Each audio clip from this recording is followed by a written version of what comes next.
Tracing paper பார்த்துடலாம். Okay friends, இதுதான் இதோட ட்ரேசிங் பேப்பர். பார்த்தீங்கன்னா தெரியும், ஒரு 10 இன்ச்சுக்கு ஸ்லீவ், கொஞ்சம் எல்போ ஸ்லீவ் தான் நான் கொடுத்துருக்கேன். ஓகேவா ஃப்ரெண்ட்ஸ். நெக்ஸ்ட் இங்கே வந்து கீழே 5.5 வந்து கொடுத்துருக்கேன். கொடுத்துட்டு இங்கே பாருங்கள், இங்கே வந்து ஒரு 1 இன்ச் வராது, அதை விட கம்மியாக தான் இருக்கும். இங்கே வந்து கொஞ்சம் கேப் கொடுத்துருக்கேன். நெக்ஸ்ட் வந்து ஃபுல்லாக வந்து லைன் கொடுத்துருக்கேன். சென்டரில் வந்து ஒரு சின்ன ஒரு அன்னம் டிசைன், ஒரு பீகாக்னு சொல்லலாம். ஸோ அதை வந்து சும்மா ரஃபாக வந்து நான் கொடுத்துருக்கேன். நம்ம வந்து ஸ்டிச் பண்ணும்போது அதுக்கேற்றவாறு கொடுக்கலாம். ஓகேவா. ஸோ இந்த அன்னம் டிசைன் அண்ட் ஸ்ட்ரைப் டிசைன் தான். ஸோ ரொம்ப ஈஸியாக இருக்கும். ஸோ இதை வந்து ப்ளவுஸில் வந்து ட்ரேஸ் பண்ணது வந்து இது வந்து ஒரு maroon colour blouse, carbon paper வச்சு சூப்பராக வந்து ட்ரேஸ் பண்ணிக்கிட்டேன்.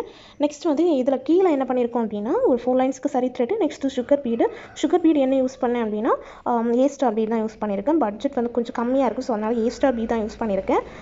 சுகர் பீடு, நெக்ஸ்ட் வந்து stone chain, golden colour stone chain use பண்ணியிருக்கேன்.